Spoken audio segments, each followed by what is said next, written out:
Unsung Murder Ballads is a true crime podcast, and as such, we will be discussing topics that are disturbing, graphic, and often violent in nature. So this is not for children under the age of 13. But you know this because you did start playing this episode. So here are some things you might not know about us. We are going to be critical of mistakes made by both criminals and law enforcement. We're going to express our views on things that you might not always agree with. We will occasionally go on an off-topic tangent. And we're going to use dark humor to express ourselves now and then. So if you're easily triggered, this might not be the podcast for you. However, if this is your cup of tea, then raise your pinky finger while you sip and join us for this week's horrific case, you sick bastards.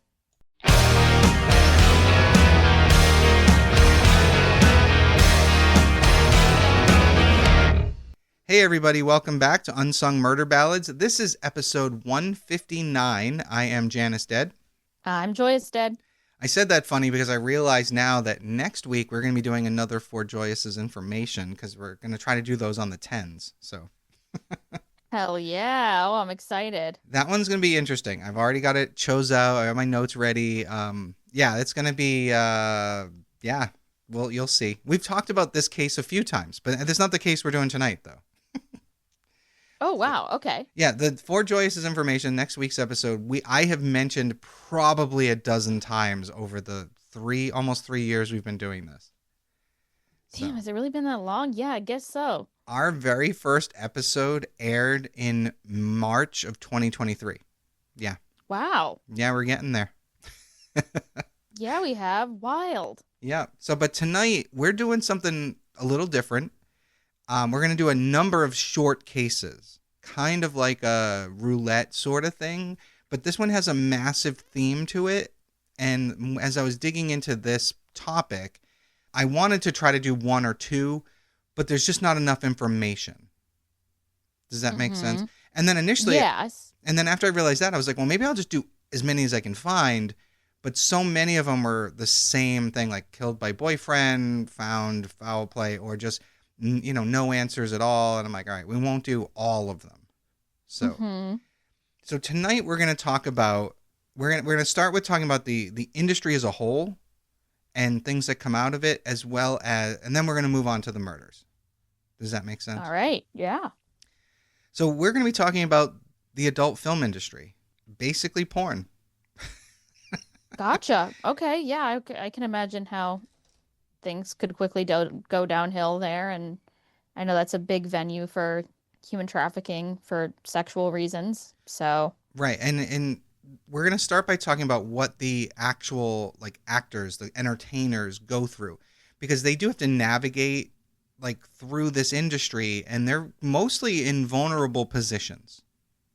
hmm I mean, I don't know about you, but like I don't imagine the lifestyle in general to be very glamorous. I think at times the parties might be. maybe, but I don't know. I mean, they do rent out an entire section of a hotel in Vegas every year for their award ceremony. So some of it's Right, but glamorous. that's for the people going to the awards. Right, but I'm saying but like I've seen some video footages of like them partying where they're doing drugs, they're drinking, they're kind of living it up. And I'm not saying that the girls aren't so fucked up that they're just going with it. They probably are. But it looks glamorous to a degree sometimes. Sure. Yeah, I imagine that's not representative of what the average person working in the industry experiences, but Right. And might be that's fun for some people. right. And that's why I'm saying here, like, we're going to not deep, but we're going to delve into it a little bit before we get to, the murders part.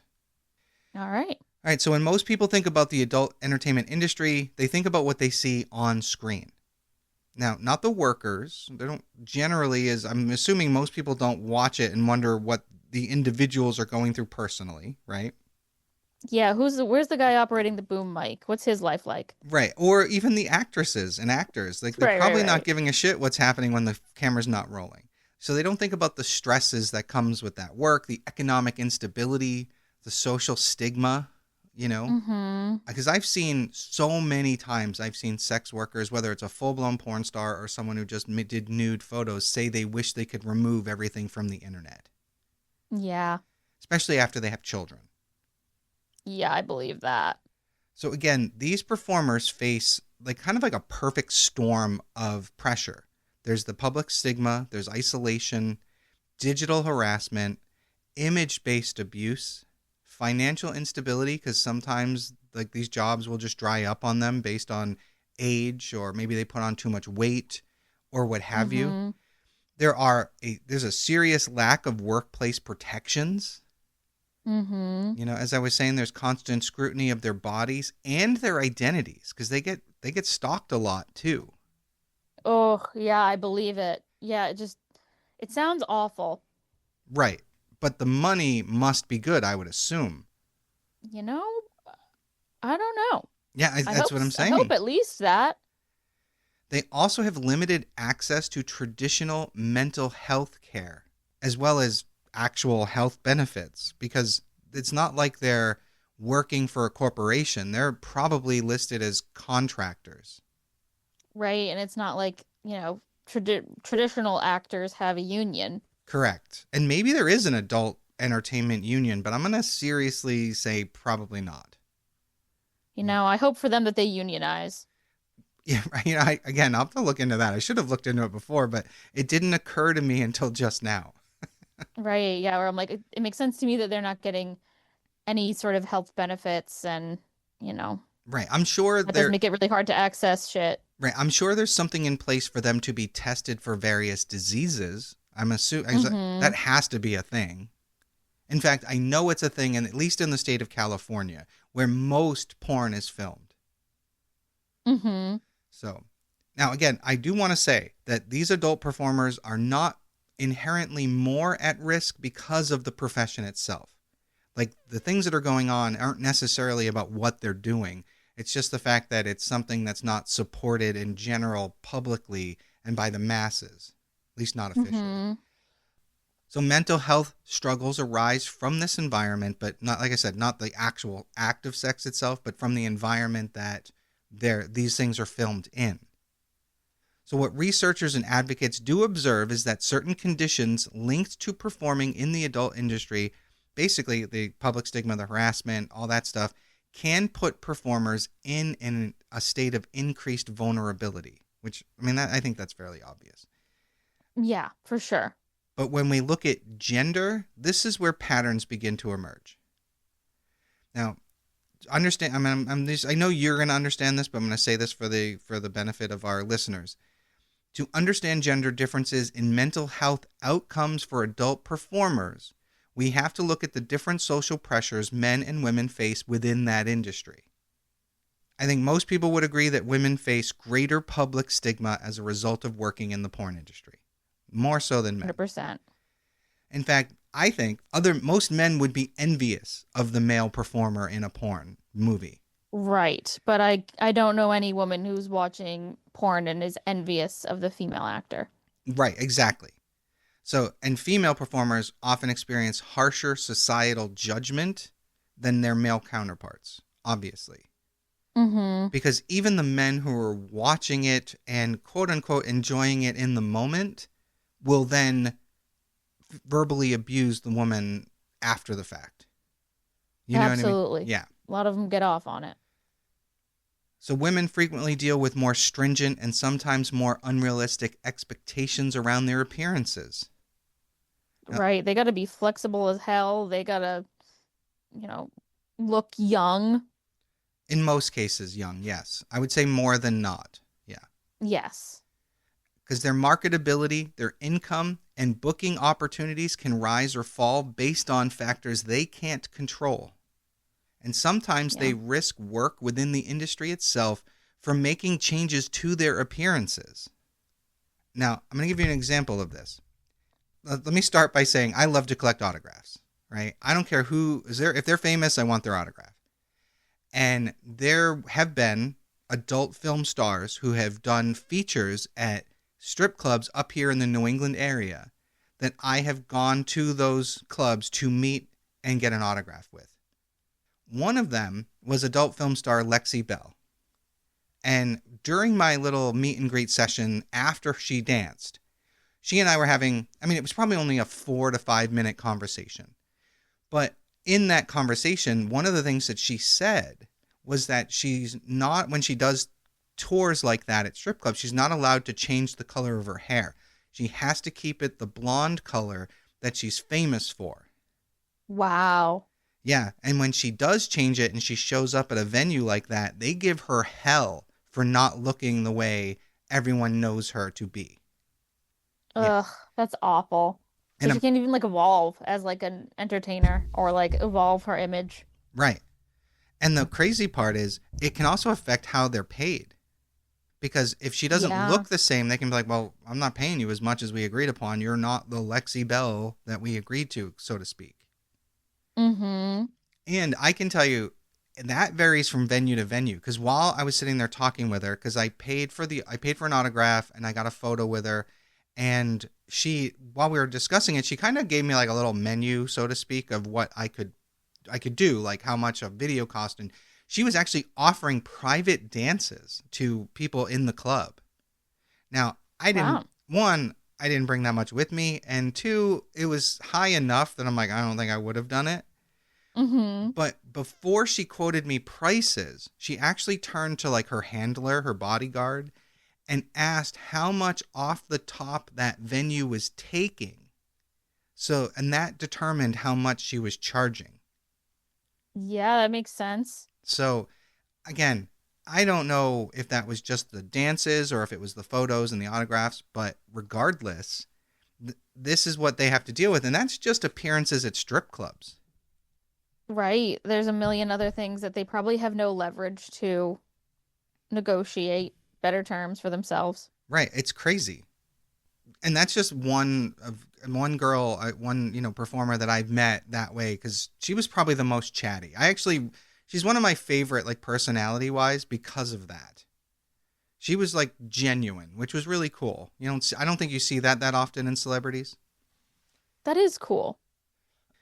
Now, on the sets of filming, women face harsher rates of harassment and boundary violations than men do, obviously. Yeah. Female performers report more frequent boundary pushing on set. There's pressure to perform acts that they're not comfortable with, as well as online sexual harassment and stalking from fans. That was annoying. Yeah. In some cases, the argument could be made that if you choose this profession, you should be aware of these potential consequences. But I think that's just some asshole trying to make an argument like that because he doesn't want to care. Right. I mean, in a way, it's like, yeah, if you're going into this, like someone should tell you, not like you should know that it's gonna be awful and you made this choice, but more that like someone should, get in there and tell you, like, look, you might not be thinking about this now, but down the road, like, this is not just having sex, which you think is fun for money. It's very much not like Right. that. And, Right. Because when you become a firefighter, you're probably going to get burned once or twice. Yeah. exactly. Yeah. Like, there are just some jobs that come with inherent danger. And, like, yeah, you should know someone, you should be educated on, like, this is the risk you're taking. But, Right. especially with this, imagine being all contractors and all probably paid under the table. Maybe. Um, Yeah. I do know. and like you said, there's no workplace protection, like required education, like any workplace has like, the area of posters of like, here is your Oh, right. safety thing and like, don't do this. It's like, I don't think they have that in the Airbnbs they're filming porn in. Right. And especially because you said that, there is one adult actress that I had met, and we were talking about. When I met her, she had recently divorced her husband, and he was also in the industry. And she said that one of the reasons that it led to her divorce was because she found out some of the things he was doing without women's consent on set. Ugh, awful. Yeah. So, like, it goes back to boundary limits and people not respecting those. Yeah, And where are your protections other than yelling out to somebody nearby? yeah. And hoping they listen and do something. Right. And I'm obviously when money and profit are involved, people that you pay to keep you safe, they're getting paid because you're doing this as well as you're paying them. They can make questionable choices. Absolutely. And I have another example. In an interview with adult star Jesse Rogers, She said that early in her career, she was working with another woman and they were using a glass dildo. And Oh some dear. and somehow that glass cracked. Oh, awful. And when it was put inside Jessie, it cut her up pretty bad. She was bleeding. Oh. So she stopped and was trying to stop the bleeding, and her own manager was pressuring her to continue the scene. Oh my God. Yeah. And she didn't last in the industry long. She eventually left. And now, I guess now she's doing like an OnlyFans thing and she's in complete control because of that. But, Good. but holy fuck. That's horrifying. Yeah. So, other concerns for women in this industry are economic disparities and financial instability. Now, while top earning female performers make a lot more than the men, the majority of them face inconsistent income, short career spans, and financial pressure to agree to more extreme and risky performances. Now, Right. Yeah. It's usually the women who are made to do the crazy things, and the men are just like, whatever, having sex with them. right, and this is kind of gross, and maybe I'll edit it later, but the thing that I've never understood is the whole trend of ass to mouth. It's gross. It's just shock value. Yeah, why the fuck would anyone want that? But It's fucking gross, man, because they're forced into it. right, I mean, I know why they're doing it, but I don't understand why people want them to do it, other than a power trip of some sort. Yeah, that's all it is. Sex is power. Right, and I don't know, it's fucking weird to me. Yeah, it's gross as shit. But Literally. men have different pressures, but often more stable support structures. Men performers do face unique challenges. I mean, obviously, performance, difficulty getting consistent work, and stigmas of their own. However, they often experience less sexualized public harassment, less moral stigma, more acceptance in personal relationships. Women they date are less upset that they've done porn than men that date women who've done porn. Yeah, that tracks. Yeah. And they also experience lower rates of online abuse, fewer threats, and far fewer incidents of stalking. So, Right. And caveat, it sucks that they're experiencing that at all, also. right. But comparatively, it doesn't really compare. Yeah. Now, these differences don't eliminate mental health struggles among male performers, but they do shape how and when those struggles manifest. When tragedies in this community occur, the media often jumps to simplistic explanations that ridicule those involved. Yeah. I'm not surprised. Now, performers, advocates, and mental health experts warn that no single factor, not work, not relationships, not public attention, causes any of these issues. Like it's the combination of them all. Mm-hmm. But the experts point to long-term stress, harassment, and substance use that's influenced by their coping struggles that kind of, make this worse. Now, for women especially, the overlap between professional pressure and social stigma can be suffocating. There are some voices within the industry that have spoken out and tried to bring attention to these issues. Performers often describe their experiences like this. Quote, people think we're invincible. They don't see the comments we get every day. Unquote. Mm-hmm. Another one is, if you leave the industry, people call you a failure. If you stay, they say you're broken. Mm-mm. And another one is, I don't know how to ask for help without someone using it against me. Ugh. Yeah. That's awful. I mean, that's a tough spot to be, really. So these are not the voices of people who regret their work. They're voices of people trying to navigate a hostile digital culture, which we have run rampant in. Like, Yeah. it is a gross, just disturbing internet culture in this country. Probably around the world, but I think more so here. Well, the internet was invented here, so Right. we probably invented being toxic on the internet too. Yeah, probably. So despite the challenges, there is hope. Industry groups, performers, and mental health advocates are pushing for real change. Accessible, judgment-free mental health care tailored for sex workers is one of the things they're looking for. They're also looking for stronger onset protections and standardized consent practices, as well as anti-harassment support both on set and online.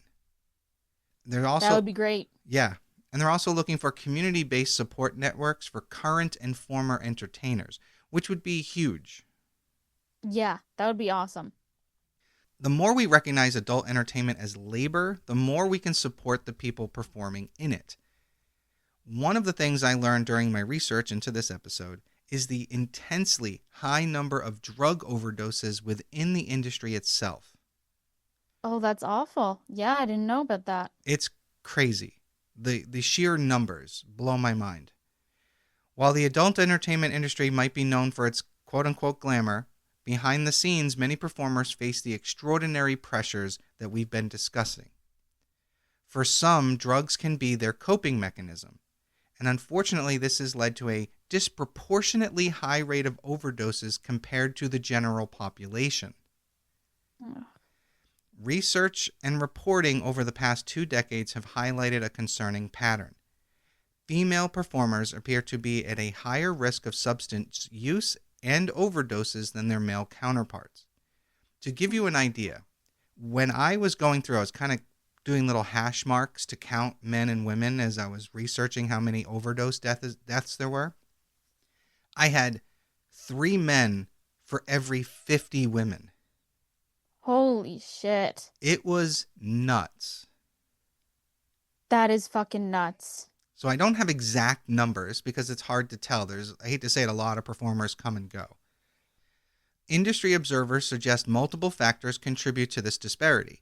Women in adult entertainment often face higher pressures, which we've been discussing, and all these stressors can increase their vulnerability to substance misuse.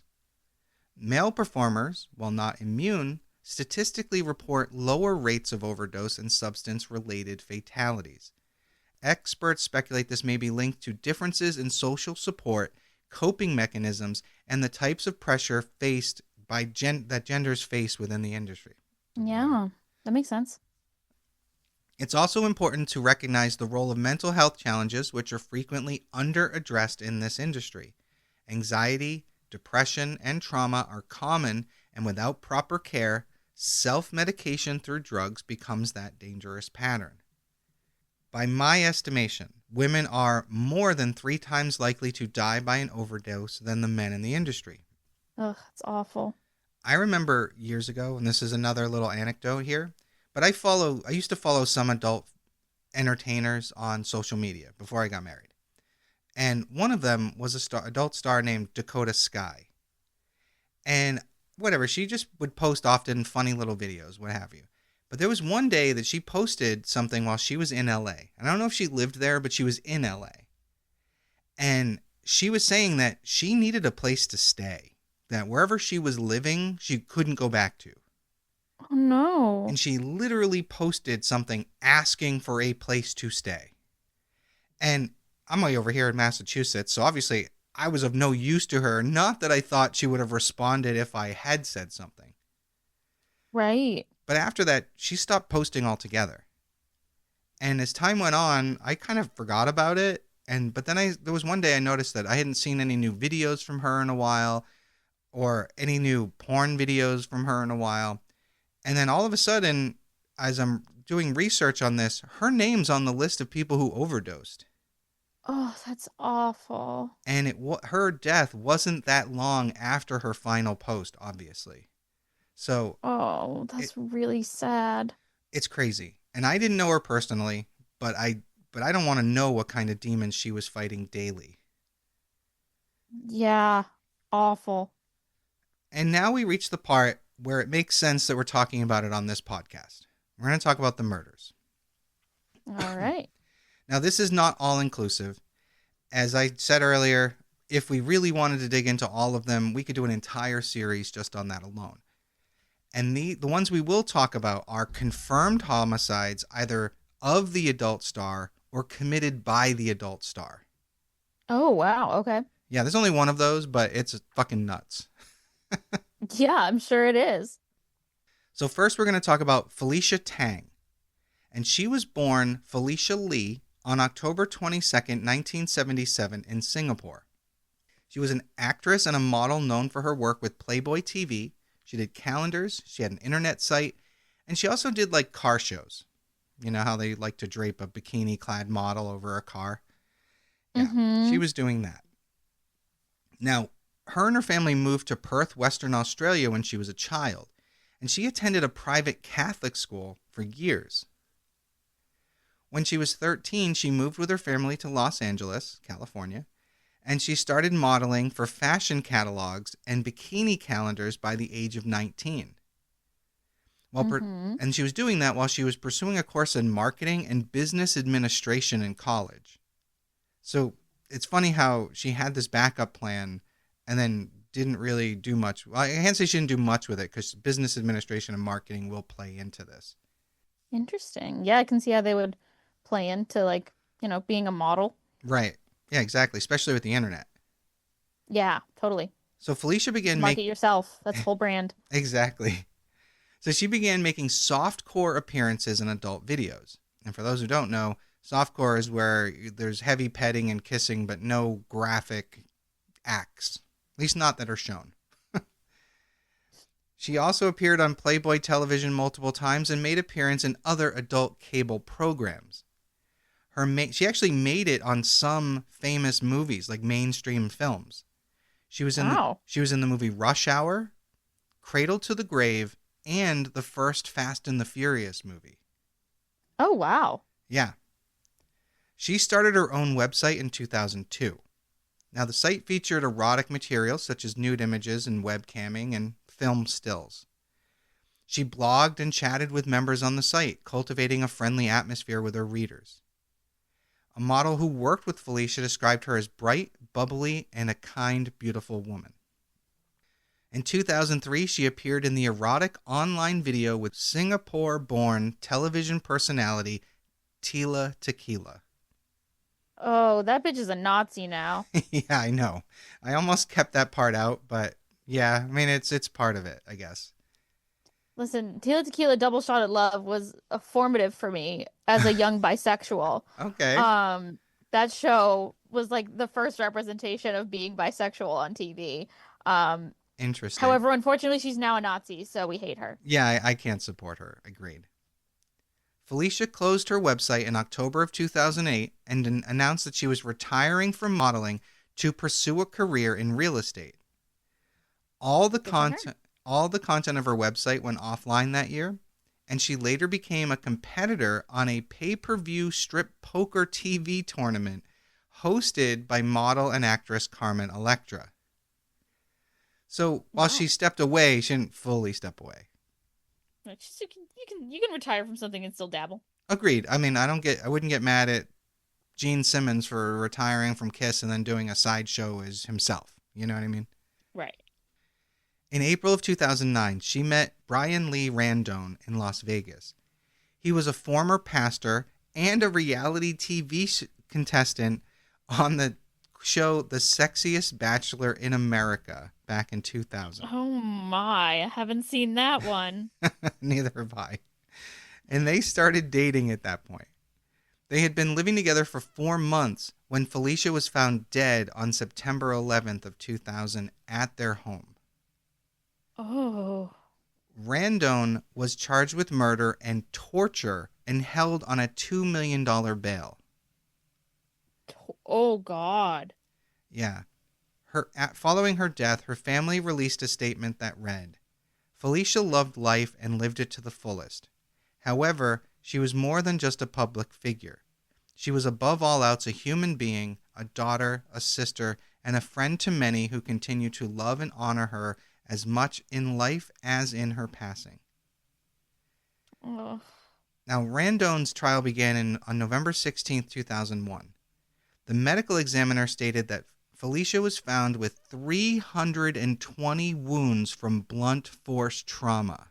Holy fuck. How does there even room for that many on your body? That's insane. Crazy. And that Oh, oh. and she also had high doses of cocaine and other drugs in her system. Ugh. The prosecution argued that Felicia was forcibly smothered while the defense argued that she died from an overdose and that the wounds were caused by falls and seizures related to drug consumption. Oh, shut the fuck up. How many stairs would you have to fall down to get that many injuries? Right? Like each stair hypothetically could only get give you one bruise, so you'd have to fall down what, 32 flights of stairs? Right? Fucking ridiculous. That is literally the stupidest thing I've ever heard in my life. However, on December 9th, 2011, Randone was found not guilty. Are you kidding me? No. So the trial attracted significant media attention, with them dubbing it the, quote, the preacher and the porn star, unquote. Oh, fuck that. Yep. Unfortunately, that's where that one ends. I have no idea what this guy's doing now. But he was not held accountable for this, which is fucking crazy. That is fucking crazy and awful, and you can only imagine that, part of the stigma could have definitely affected the trial. Oh, absolutely. So, all right, moving on though. We have a few more to do here. Taylor Summers disappeared on February 9th, 2004 after attending a bondage-style photo shoot in Conshohocken, Pennsylvania, and the shoot was arranged by photographer Anthony Frederick. Nearly a month later, her body was found in a ravine in White Marsh, Pennsylvania, near Philadelphia. Oh. She had been stabbed multiple times.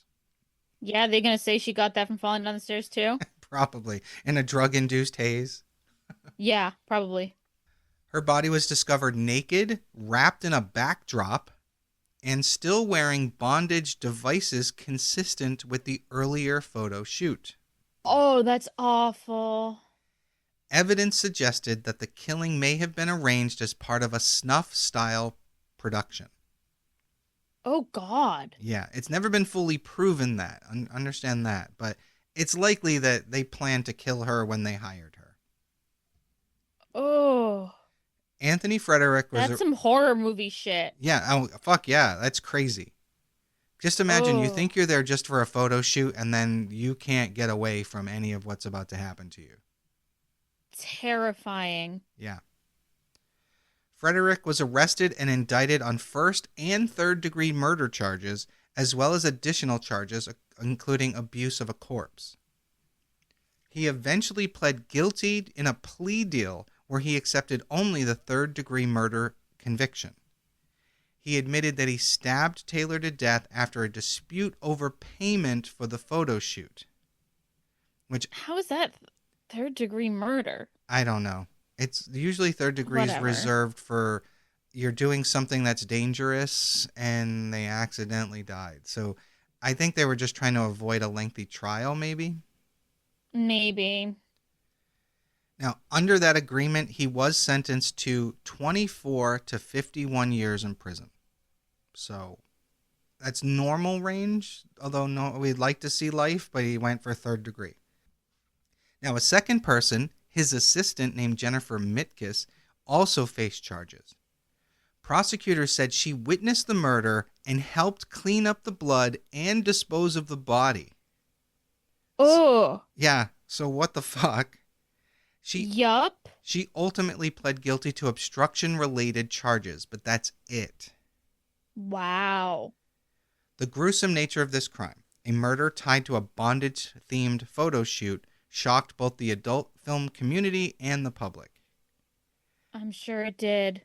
At the trial, the possibility that the death was part of a snuff film generated increased scrutiny, though prosecutors emphasized the killing stemmed from the financial dispute rather than a planned snuff production. So, I don't know. I think that's an avenue they should have gone down. I guess if they had no evidence for it. Right, probably not. And realistically, you're right. They wouldn't have had. So. Right. And you would make the jury think that you're just trying to sensationalize if you didn't really have the evidence for that. True. And her death is frequently referenced in discussions about the risks faced by adult entertainers, especially, again, as we've said, when those productions and payments and things are inadequate. Mm-hmm. So the next person we're going to talk about is Emily Sander. She was an 18-year-old college student at Butler Community College in El Dorado, Kansas. She performed under the name Zoe Zane. She also did work as an internet porn model, a fact many people close to her were not aware of at the time. Emily was last seen alive on November 3rd, 2007, leaving a bar in El Dorado with a man identified by police as Israel Morales. 6 days later, on November 29th, 2007, her body was discovered along the road about 50 miles east of El Dorado. Ugh. Authorities found evidence linking the scene to a motel room in which Morales had stayed. There had been blood. Ugh. Yeah. There had been blood and missing bedding, which suggested foul play. Yeah, it sure does. Morales was later arrested in Mexico and extradited back to Kansas after prosecutors promised to not seek the death penalty against him. Mm-hmm. In 2010, a jury deliberated for just over 1 hour before convicting Morales of murder. And during the trial, a coroner testified that Emily had been stabbed twice in the chest, strangled with a telephone cord, and had blunt force injuries consistent with being struck by a beer bottle. Ugh. Yeah. Awful. Morales was given life in prison without the possibility of parole. Good. Yeah. We now have Star Stowe. She was born Ellen Louise Stowe on March 19th, 1956 in Little Rock, Arkansas. She gained fame as a model, and she was Playmate of the Month in Playboy magazine in February of 1977. Over time, her life became really difficult.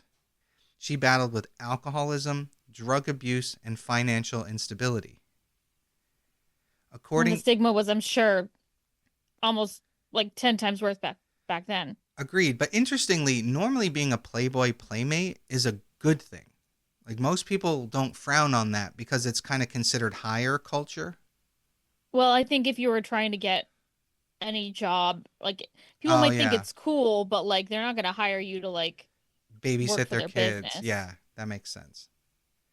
So according to multiple sources, she eventually turned to sex work in Florida to make ends meet. On March 15th, 1997, she reportedly had been seen getting into a client's car. That next day, on March 16th, her body was found in Coral Springs, Florida, behind a pharmacy. Ugh. She was partially clothed and had been strangled, and it was just a few days shy of her 41st birthday. Ugh. Investigators linked her murder to a series of similar killings. Several other sex workers had been strangled and dumped in similar circumstances throughout southern Florida. Oh shit. Because of that pattern, authorities suspected the work of a serial killer targeting vulnerable women such as sex workers. We've However, seen that before. yes, we have. However, no one has ever been connected or charged with Ellen's murder, and the case remains unsolved. Wow. Now, interestingly, it's 97. I think Samuel Little was still active at that point, Yeah. but I don't know that he was driving around picking people up in cars, but who knows? She could have been Yeah. one for him. Yeah. All right. Ugh. Brandy May was born on April 23rd, 1986 in Elkhart, Indiana, and she sometimes went by her birth name, Brandy Lawson. On July 5th, 2014, in Blairsville, Georgia, Brandy was found dead in what authorities described as a murder-suicide. According to local authorities, the event involved her significant other, who the press eventually named as Todd Sparks, who, after a domestic dispute, allegedly murdered Brandy and their unborn child, then killed himself. Oh God. Yeah. That is fucking awful. The dispute reportedly escalated, and witnesses, including the couple's two other small children, Oh no. told investigators that Sparks became enraged and began to beat Brandy. Man, I don't know what else to say all today except for this is just awful. Yeah, this is a series of short cases that are just fucked. After the Just violence, a really, really sad pattern. yeah, and this is crazy. And I'm not saying this doesn't happen to non-sex workers. Obviously it does. But there's a lot in this, like this grouping we're doing. And I just think that I'm not saying you don't get into this lifestyle, but think twice about it. Is all I'm saying. Right. This might be a risk that people don't know about. There's lots of other risks that people do, but Right. I certainly didn't know about this really high murder rate. So after the violence, as investigators go through the home, reportedly their home was the scene of an attempted carbon monoxide poisoning. What the fuck? They said that Sparks tried to use 3 charcoal grills inside the home to kill everybody. What the fuck? 2 of the children survived, but Brandy and her unborn child did not. Yeah. We now have Fucking crazy. we now have Candy Red. And I have to say, when I started reading about Candy Red, I tried to dig and find as much information as I could. There is very, very, very limited information about Candy Red and her early life. And I think that's on purpose, as we'll discuss in a moment. But I do want to say I was saddened to learn that I couldn't find any more information about her. So Candy Red was a 29-year-old black transgender woman who also went by the names Camilla Marie Swan and Dee Dee. She was known as an adult performer and model. Beginning around 2010, she worked for the adult entertainment company Groovy. By 2014, she had earned the Black T-Girls Model of the Year award at the Transgender Erotica Awards. Beyond her work, some accounts describe her as a person who enjoyed astrology, crystals, gardening, dancing, and time with family and friends. Candy was stabbed to death on July 25th, 2022 in Kansas City, Missouri. Oh, that's awful. Police responded to a disturbance call to an apartment at the 2600 block of East 29th Street, and upon arrival, they found her unresponsive. Emergency responders pronounced her dead at the scene, but what makes this even more upsetting is they misgendered her. Reports, Really sad. And it's just like another case of, the transgender community is also at an extremely high risk of violence and gender-based violence. yes, Um, yep, this shit happens. They're murdered so often. It's like the life expectancy for trans people is significantly lower than for cis people because, and a large part of it is because of violence. And it's really fucking awful. exactly. And this was a direct result of an intimate partner escalation in an argument that resulted in a fatal stabbing. Ugh. Yep. And as you were just saying, interpersonal violence accounts for a significant number of fatalities against transgender and gender non-conforming individuals. Mm-hmm. Ugh. Now, Candy was just one of many transgender people subjected to fatal violence in 2022. That was a rough year, in fact. Yeah, it was. According to her obituary, which sadly dead-named her, Oh, come on.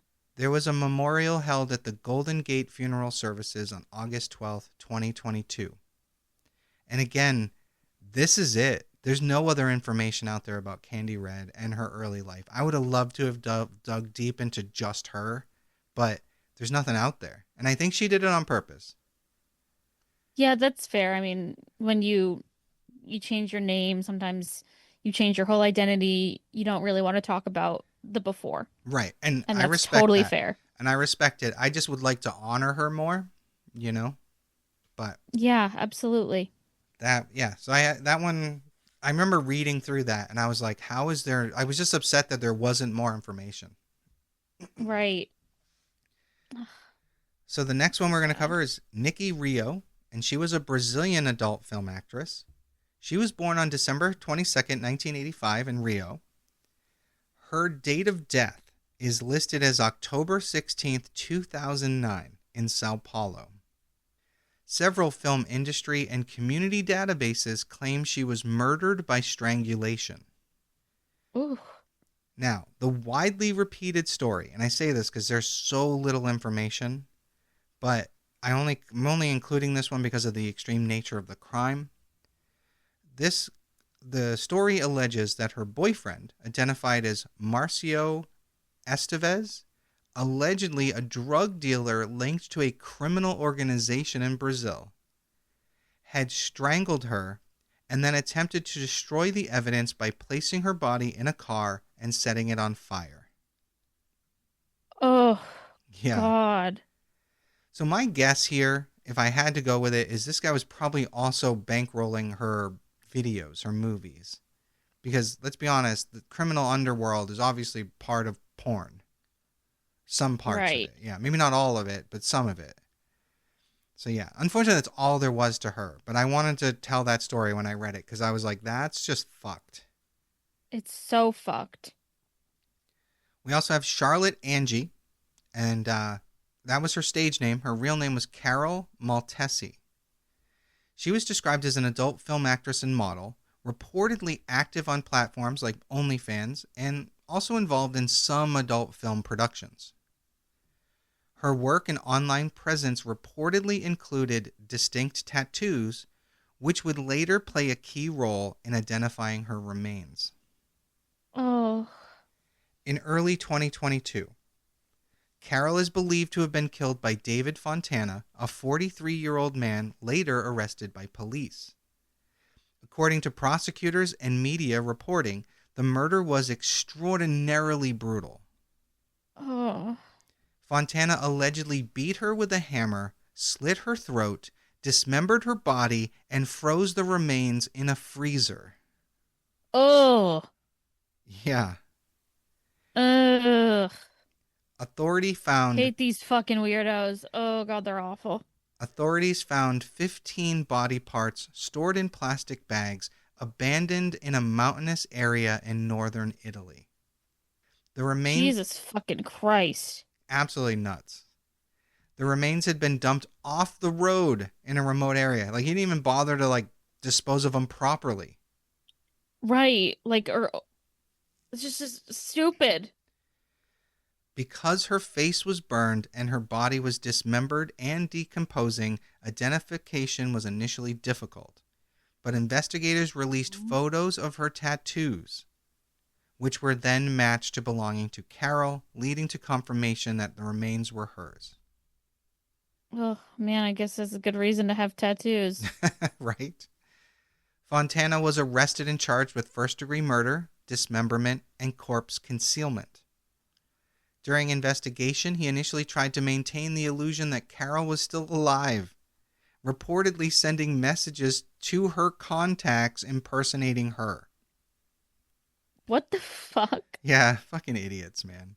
Like, trying to say she was still alive, even, like, He's sending messages from her phone, trying to pretend to be her. That's what he was doing to try to convince everyone she was still alive. insane behavior. Yeah. So he went to trial in 2023 and he was convicted and found guilty, but for some reason, according to reports, it wasn't until 2025 after an appeal that his sentence was updated to life imprisonment. So Interesting. I don't think he initially got life, but I couldn't find much information on what he got before that. Right. So that one's weird. I wonder if he disposed of her remains in Italy, maybe he had to be tried there too. I don't know. Yeah, possibly, yeah. So we have Stephen Clancy Hill, who was born on May 8th, 1976 in Riverdale Park, Maryland. He worked as a pornographic actor under the screen name Steve Driver. His time in the industry was reportedly troubled. According to a profile of his life, his behavior and hygiene were problematic. Oh, hygiene. Yeah. Ew. Can you imagine having to work with a stinky, dirty ass guy on a porn set? That's like a nightmare. But I feel like just the bare minimum for this job is to not Yeah, is the Be shower? dirty. Yeah, exactly. Ugh. Apparently, he had been living in a studio warehouse owned by the production company that he worked for. And to What like the fuck? and to pay his way, I guess he was doing menial tasks in addition to performing in these movies. Oh, I guess he's in a warehouse. He doesn't have access to a shower. Ugh. I guess it's fucking weird. Why is this the choice of actor? I I'm going to assume he has the right setup. I'm just Yeah, gonna all say, right, fair enough. like sometimes if it's that pronounced, you're gonna go for it. Fair enough. On June 1st, 2010, Hill went on a violent rampage at a studio operated by a porn company. He was reportedly fired from that company and told to move out of the warehouse, and this decision sparked what would become a deadly confrontation. Ooh. During a social gathering among coworkers, Hill drew a sword described as a samurai style machete and attacked people. What the fuck? The attack wounded two and killed a third, a fellow performer, Herbert Hin Wong, also credited as Tom Dong. I know it's not funny, but it is kind of funny. Yeah. Police and studio management said the murder weapon may have been a prop sword, although it's unclear whether or not he brought his own or just found one on the set somewhere. I feel like a prop sword probably wouldn't be sharp enough to do shit like that, but who knows? Unless they fucking keep real swords laying around as props, which is also weird. Well, again, no safety standards on set. Exactly. They probably thought it was cool to have a real sword there. Oh, yeah, absolutely. After the attack, Hill fled the scene, and a warrant was issued for his arrest.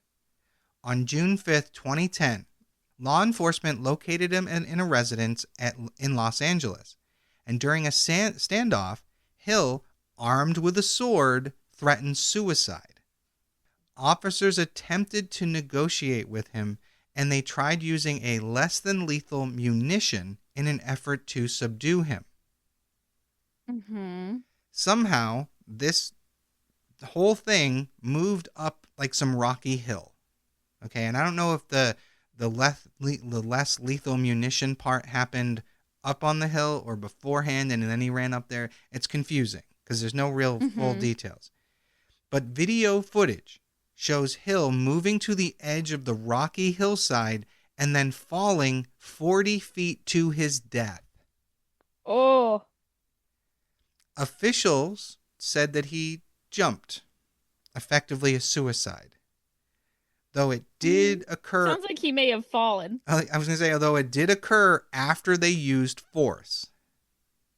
Yeah. Yeah. He was 34 years old at the time of his death, and it's officially listed as a suicide.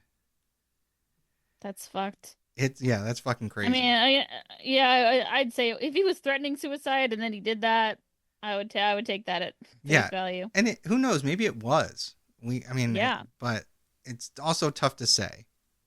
Yeah, for sure. All right. Eva Kay was born on December 21st, 1996 in Russia. Her real name was Olga Kudrova, and she was the mother of one who made adult videos and may have been an escort as well. On September 4th, 2018, she was found beaten to death in an apartment she shared with her boyfriend, Andrei Demenkov, in St. Petersburg. Ugh. Demenkov was described as the son of a wealthy industrialist, and his father, Valery, had been a senior policeman before he became a businessman, and he was the one who discovered Olga's body. Oh, that's awful. Now, police said Valery had gone to check on his son when he didn't answer his phone, and that's when he found Olga's lifeless body in a bathtub. Oh. Now, he called I an can't ambulance. imagine what it's like to walk in on that. Like, you're checking in on your son to find his girlfriend dead? That's fucked. Yeah, it's so fucked. I'd be terrified of looking around the rest of the house because you don't know where your son is. Right. And like the child, we said she was a mother of one. Correct. But the child wasn't in the house, but we'll get to that. Okay. So he called an ambulance, but unfortunately Olga couldn't be saved. Now, she had given birth to her first child, her child, earlier that year. And that's important because I don't think it's Demenkov's child. But Oh, interesting. we're going to touch on that again a little bit. But she had been struck more than 100 times with a blunt instrument. And there were Oh, and there were reportedly other women in the apartment at the time who also suffered injuries but survived. Jesus, what is going on here? My guess is he was probably trying to do a group video thing. You know what I mean? Yeah. A forensic report suggested that Demenkov had also tried to drown Olga, but she ultimately died from the trauma to her temple. Ugh. According to police, Olga had told relatives that she was going to visit a man that she loved before meeting up with Demenkov. Oh. So it's kind of unclear whether or not the person she met up with, that she was planning on meeting up with, was either a client, maybe the father of the kid. It's really unclear. Now, Demenkov previously worked as an executive at a state-owned natural gas company called Gazprom, and that's where his 69-year-old father Valery was a senior executive for. Ah, little Nepo baby. Yep. Classic. The murder is seemingly the conclusion of a string of violent assaults on women that committed by Demenkov in his apartment. Jesus. You're going to get so mad. Oh, I'm sure I am. The previous July, police said he kidnapped a 32-year-old woman and left her severely beaten. 4 other women, all of whom were sex workers, were injured by Demenkov in another incident that July. This same month. The same month. The women... And I'm sure they're not doing anything about it. Nothing. Just wait. Those women were left with broken ribs, and one of them even had a broken leg. Oh my God. 3 of What the... the fuck is he doing? No idea. It's fucking crazy. 3 of the 4 women would not submit criminal complaints because they were afraid authorities would not believe them. Demenkov had previously been convicted of kidnapping and torturing a female friend in his apartment as well. You're convicted of kidnapping and torturing and you're just walking around the world free? He held her for 4 days before she was able to escape and alert neighbors. Oh my fucking God. And despite all of this, he was released and put on probation. Yeah. Wow, I fucking hate it. So, keep in mind, they find Olga's body, but Demenkov's nowhere to be found. They haven't arrested him. This is all shit that happened before Olga's death. Literally, they can't find him. He's suspected of being hidden by a wealthy friend. So he's basically been warned that he's a fugitive. And then the police warn the public that he's a danger to women. Obviously. Finally. Takes a dead woman before they fucking care. Demenkov, online on his social media pages, describes himself as, quote, too weird to live and too rare to die, unquote. I feel like I've seen that before. And on another post, he wrote, quote, never believe a woman, unquote. Great. Cool. As of the last report, any recent reports I can find, Demenkov is still on the run. What the fuck? When did this happen? Or is it 2018? 2018, yeah. So it's been 8 years, almost. And he's still on the loose. That fucking sucks. Yep. And that is our dive into the crazy life of porn stars. Yeah. I mean, just awful. The violence they're subjected to, and the way they're taken less seriously as victims, and thinking about those women who didn't even report it because they're like, oh, they're not even going to believe me. Well, when that guy, I suspect it's even worse. Right, and that guy, he's rich and in Russia, so they're probably not going to risk any of it. Why would they be believed? Yeah. Fucking crazy. So this is why, I've been sitting on this one for a while, because I did want to do this. I just didn't know when I was going to get it done, but here we are. And I'm glad we did it because this is fucking nuts. Yeah, this was nuts, and at least can be a point of awareness of the need for more protections in this industry. Yeah. Um, and Especially man, if there's no union, I wish many union on them. I don't know how you would even begin to do that because let's be honest, any jackass with a camera and a number of hot women can start his own website. Well, I mean, you would do it the same way you do any other union, right? There's like a plumbers union, and there's like a metal workers union, and there's like, yeah.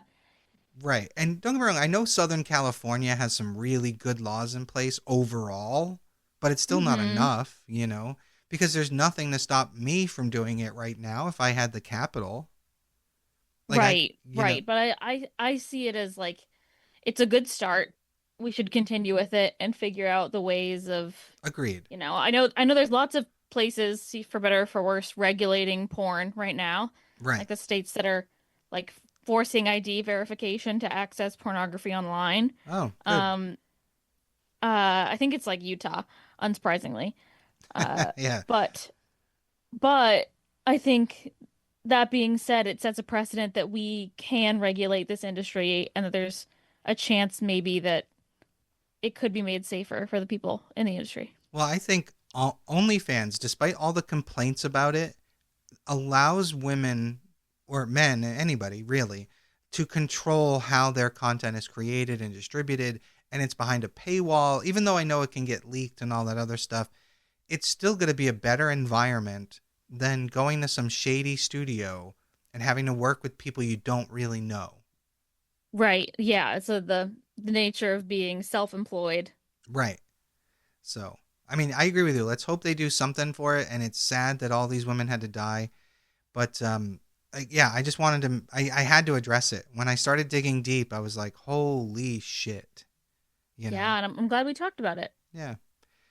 Well, thank you everyone for joining us once again. I am Janice Dead, And I'm Joyous Dead. and we'll see you next week. Bye.